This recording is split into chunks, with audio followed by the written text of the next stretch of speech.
Oh, we're joined now by a man who thinks it's very unlikely Greece will go back to spending drachma, RBC Capital Markets senior credit strategist Ballard.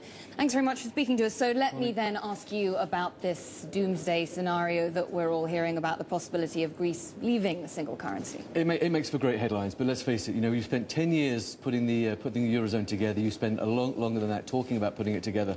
The fact that these teenage growing pains that the Eurozone project, which is still a project, is going through, but we believe will make it stronger over the long run, will rip it apart in the first hurdle, I think is highly unlikely. Let me then ask you about comments made by Eurogroup Chairman Jean-Claude Juncker. He warned against a further drifting apart of the Eurozone economies. Of course, you've seen this divergence between stronger economies and then the weaker ones on the periphery. He was saying that we must take care that the divergences don't get wider still, because the currency zone can't exist in the long run if you have these differences. I mean, is this situation sustainable? Well, the big problem was, obviously, that the Eurozone was put together with monetary union but without fiscal harmony at the same time. Without the added ability to depreciate your individual currency because you are one and the same, it makes it very difficult, regardless of, how Greece got into the Eurozone, be it through manipulation of the data, should we say, possibly, but that is what some speculation is suggesting, makes it very difficult now. So we have to go through some very tough talking periods and some readjustment in terms of the fiscal position of Greece, and it's going to be a very volatile period. But to consider that they're going to pull out of the Eurozone, I think is highly unlikely. We're going to have some pulling out of the Eurozone is one thing, but actually being ousted is another, because that noise is getting greater, as we've just been hearing about opinion polls in Germany, favouring this option. But let's face it, you're hearing about opinion polls in Germany, but Germany is the biggest supporter of the Eurozone project in the first instance. So to consider the fact that they would actually want to oust Greece from the Eurozone, some of the other speculation out there is that the Eurozone will become Germany, France and Benelux, and everybody else goes back to peripherals. But I think it's highly unlikely. At the end of the day, joining the Euro is like frying an egg. Once it's fried, you can't put it back in the shell. Well, it's a good analogy there. What about the stats, though? Now, this is another thing, and also trusting Greek figures here, and Goldman Sachs complicit, apparently, I'm just saying apparently, with the Greek authorities in hiding debt.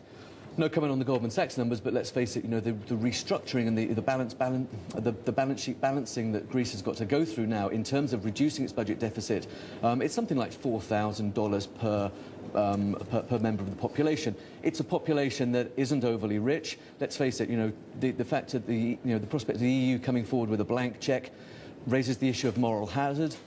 And at the same time, let's face it, Germany doesn't exactly have, an unlimited cash flow itself in which to do this. I think far more likely that at the end of the day, you're going to get something like the IMF stepping in, which is an external member, will draw a much clearer line in the sand, but with very strict conditions as to when that funding will become available. Otherwise, you start getting certainly, despite Germany being a strong supporter of the Eurozone, there has been mounting criticism, anger on the part of German taxpayers, and of course you would expect the government to respond to that. Voices coming from within the government, or rather within the coalition, saying that perhaps Greece should be stripped of its voting rights because they could block conditions that would be slapped onto any potential financial lifeline. Will we see their role within the EU change? Could we see things like penalties employed here?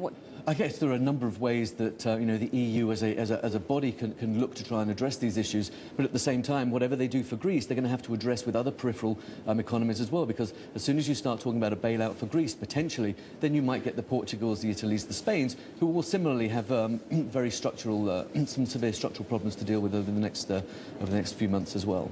Simon, thank you very much indeed for coming in. Simon Ballard there from RBC Capital Markets. Thank you.